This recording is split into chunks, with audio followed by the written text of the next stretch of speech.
welcome back to the deep dive. And before we even jump into the deep end today, I need you to do something for me. Right now, hit that like button and make sure you are subscribed. Definitely do that. Yeah, we are growing this community, and trust me, with the topics we are tackling lately, you do not want to miss a single update. So click it now. Got it.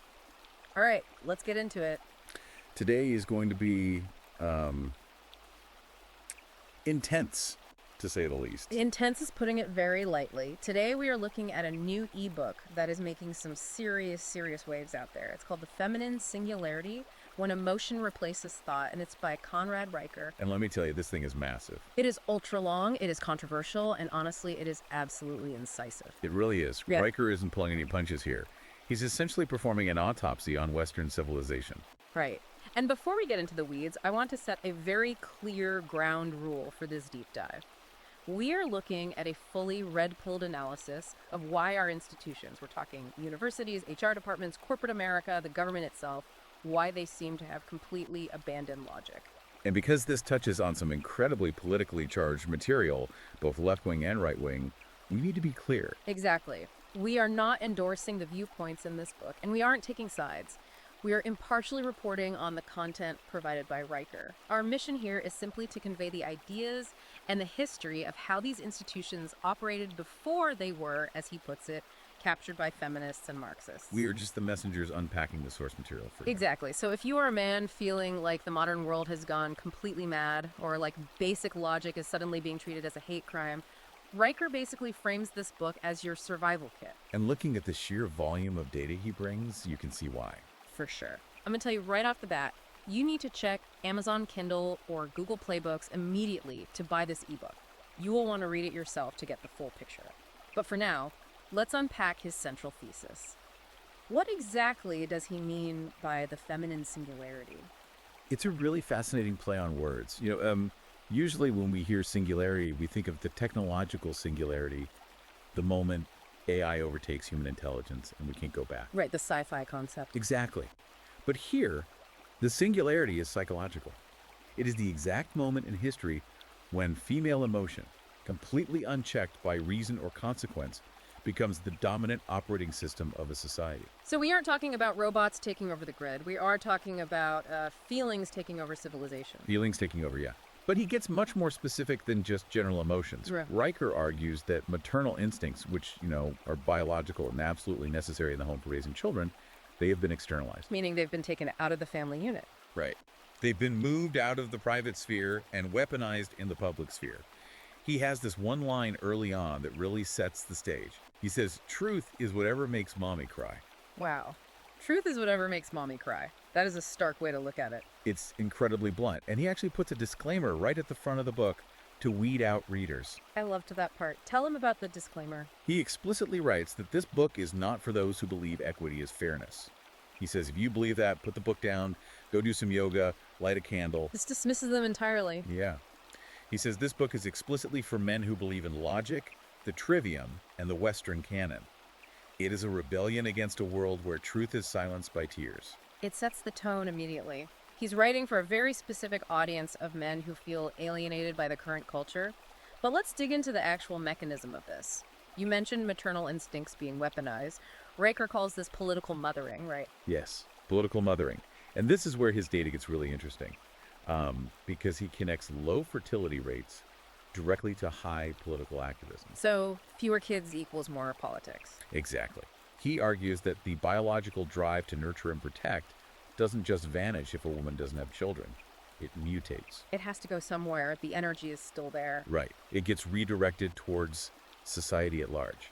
He uses Sweden as his prime case study for this. Oh, the Sweden data was wild. Break that down for us. So Sweden has some of the highest rates of childlessness among women in government positions. And what do we see happening there? We see the implementation of degendered preschools. Where they don't use boy or girl pronouns. Exactly. And we see massive state spending on gender ideology programs. Riker points out they spend significantly more on that than they do on STEM programs for boys. He argues that because these women aren't nurturing their own children, they are essentially trying to mother the entire country. That's the nanny state concept, but he means it literally. He means it entirely literally. The state becomes the surrogate child that desperately needs protecting, but also it becomes the surrogate husband. Because it's providing the resources. Yes, women want the government to be the ultimate provider, paying for everything, while they get to act as the unquestioned moral authority. And if you are a man who dares to disagree with that moral authority, if you disagree with mommy, then you get punished. And you don't get punished through a fair trial.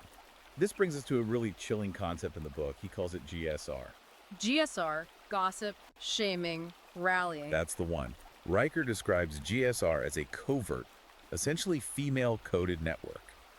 It is how female-dominated spaces enforce control and destroy men's reputations without any due process whatsoever. You don't need evidence. You just need an accusation. You just need a rumor. You shame the target, you rally the mob, and the person is destroyed. He gives that specific example of the groomer label, which I think everyone listening has seen fly around online over the last few years. Right, it's a very heavy accusation. Originally, it meant an actual literal predator. But Riker tracks how mothers in local Facebook groups co-opted the term. They started using it against male teachers. Male teachers, male pediatricians, basically any man in the community who simply disagreed with them on a school board policy or a medical guideline. So it wasn't about actual safety at all. Not at all. It was purely about reputation destruction. That is GSR in action. Social destruction as a weapon. And Riker links this behavior to a broader fusion of ideologies. He calls it gyno-Marxism. Now, I have to say, that is a term I had never heard before reading this. How do feminism and Marxism even fit together? On paper, they seem pretty different. It sounds like a contradiction at first, but Riker explains this energy perfectly in Chapter 5. He says they merge because they share the exact same psychological DNA. Meaning they're both collectivists. Exactly. Both ideologies are entirely collectivist, both inherently reject individual responsibility, and crucially, both demand the redistribution of resources from one group to another. Okay, so I see how they fit. Marxism provides the actual structure of the argument, the class struggle. Right, Marxism gives you the rigid framework of the oppressor versus the oppressed. But feminism provides the emotional energy. It provides the voltage, the tears, and the unassailable victim status. So instead of the classic proletariat versus bourgeoisie, you end up with a brand new schema. He calls it the infant and the predator. The infant and the predator. It's the core lens through which this gyno-Marxist system views every single human interaction. Let's unpack that for the listener, because understanding this dichotomy is vital to his whole argument. Sure. So in this worldview, society is split strictly into two groups. First, you have infants. This category includes women, minorities, and basically anyone who can successfully claim victim status. And what defines an infant in this system? Infants are viewed as constantly needing protection. They possess no real agency, and therefore they can never be held responsible for their own actions or failures. Right, and then on the other side, you have the predators. The predators are men, specifically white men, or honestly, anyone who represents traditional competence, logic, and order. And predators don't get protection. Oh, predators are the threat. They must be controlled, heavily taxed, and continuously punished for existing. He brings up that NPR segment to illustrate this, and I almost didn't believe it until I looked up the source myself. But do you remember the one? Care work as class struggle. Oh, that was a flawless example of this exact dynamic. In that NPR segment, they explicitly labeled stay-at-home fathers as exploiters. Exploiters! A dad staying home to raise his own kids is an exploiter.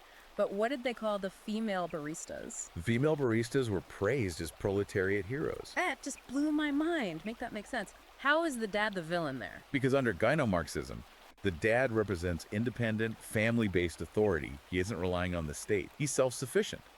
The barista, however, is a dependent worker in the collective. So male responsibility and independence are demonized as predatory, while female dependency is glorified as revolutionary. It really feels like an outright war on men. And Riker actually dedicates a whole section to that, the war on men. He goes deep into how this pathologizes masculinity in education and in therapy, and the anecdotes he pulled are just terrifying. They really are. Take the story from that Texas school district. Yes, the empathy workshops. Right. The school mandated mandatory empathy workshops, but only for the boys. Just the boys. And tell them why. This is the crazy part. It was triggered because a female student claimed she felt, quote, unsafe. Now, did a boy threaten her? Did he touch her? No. He literally just looked at her during a biology lesson. Not even glaring, just a glance. He looked at her, and because she felt unsafe, they punished all the boys. Because in this new singularity, female discomfort, even if it is entirely irrational, is treated as objective, actionable fact. If she feels unsafe, then he objectively is a threat. Full stop. That is the literal definition of putting feelings over facts. It is. Riker calls this the therapeutic state. Male logic, stoicism, objective reasoning, those are all labeled toxic. Meanwhile, female intuition and emotional reactivity are treated as divine, unquestionable knowledge. He points out the double standard in the corporate world, too, which I know a lot of guys listening will relate to. The difference in how triggers are handled. Oh, the corporate double standard is glaring. If a male executive fires an underperforming employee, that is increasingly described by HR as an act of violence. Violence. But if a female employee starts screaming or crying in the middle of a strategy meeting, Oh, she's just being passionate. She's bringing her authentic self to work. exactly, her emotional outburst is validated and protected. His logical, necessary business action is pathologized. And this creates an absolute climate of fear for men in the workplace. Riker cites a statistic that is just staggering. 78% of men under the age of 35 say they actively self-censor at work now 78%. Nearly 8 out of 10 young men are terrified to speak their minds. because they are terrified of being labeled sexist or predatory for just doing their jobs. I totally believe it. And it isn't just about avoiding big political debates at the water cooler. It is what Riker calls linguistic terror, the obsessive policing of everyday, mundane language. It's the death of merit through HR language policies. Yeah.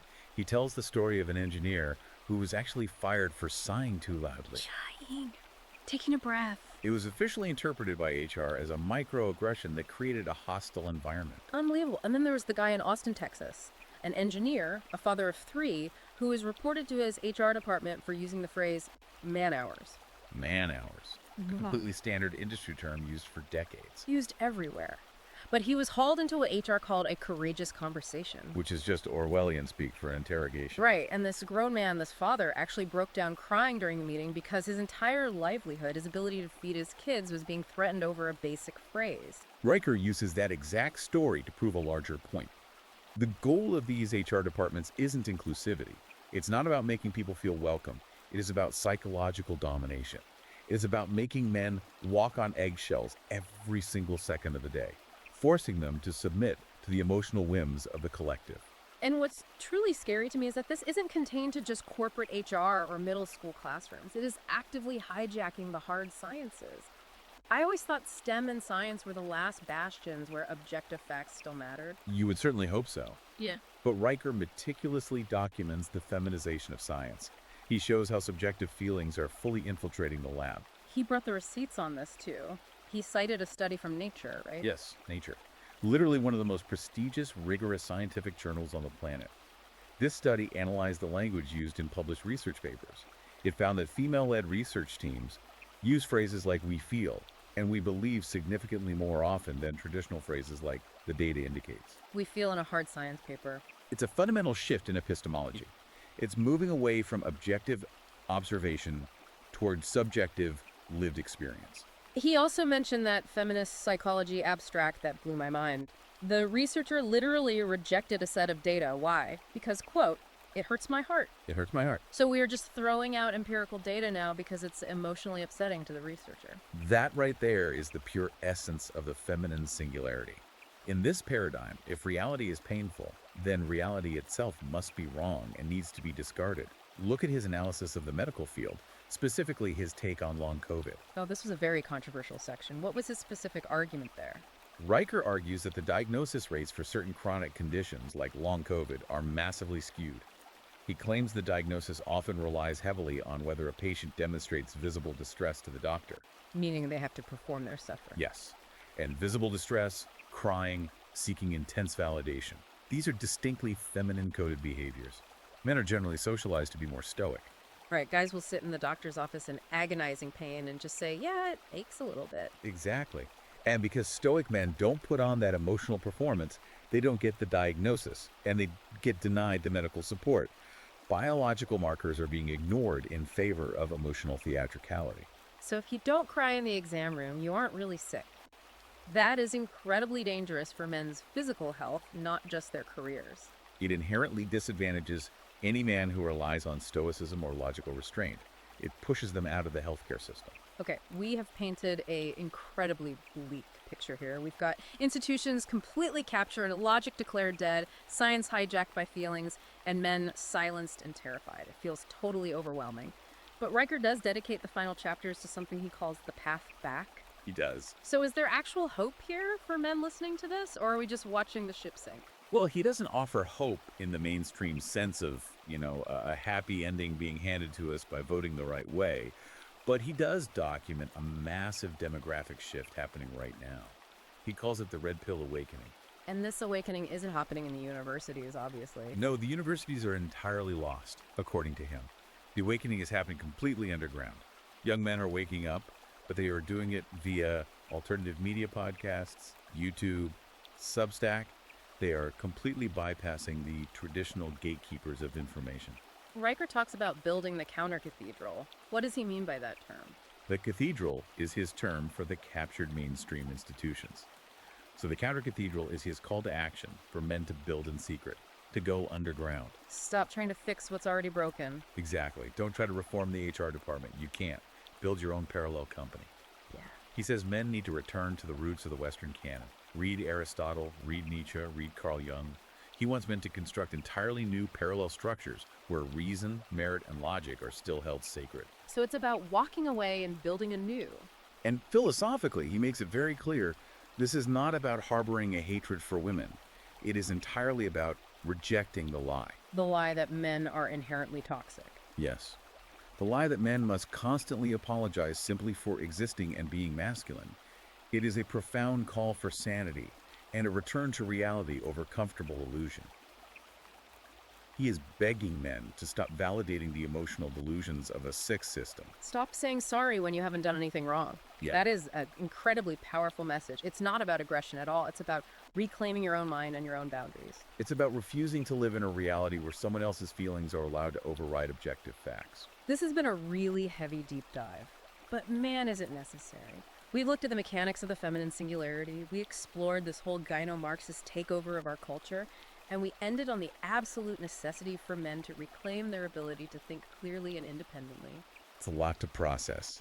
And if there's one final provocative thought I would leave the listener with today, it's a question that builds on everything Riker wrote. Let's hear it.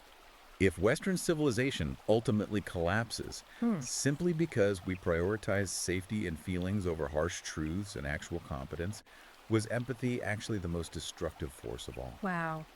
Was empathy the destructive force? That is something I know you and I are going to be thinking about for a very long time.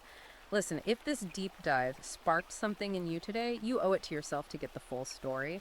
We have honestly only scratched the surface of the historical data and the institutional breakdowns that Riker lays out in his work. Absolutely. The book goes so much deeper. The ebook is called The Feminine Singularity, and it is available right now on Amazon Kindle and Google Play Books. Do not wait on this. Go open a new tab right now and buy the ebook on Amazon Kindle or Google Play Books. As Riker says, it is a survival kit for a reason. And if you want to keep up with the broader resistance and read more of his daily thoughts, make sure you go follow the author. His handle is @ConradNRiker on Substack. Join the resistance. Read the book. Exactly. And speaking of keeping up, do not forget to like and subscribe to this deep dive right now. It helps us beat the algorithm, and it ensures we can keep bringing you these unfiltered looks at the most important books out there. Thanks for spending your time with us today, and stay sane out there.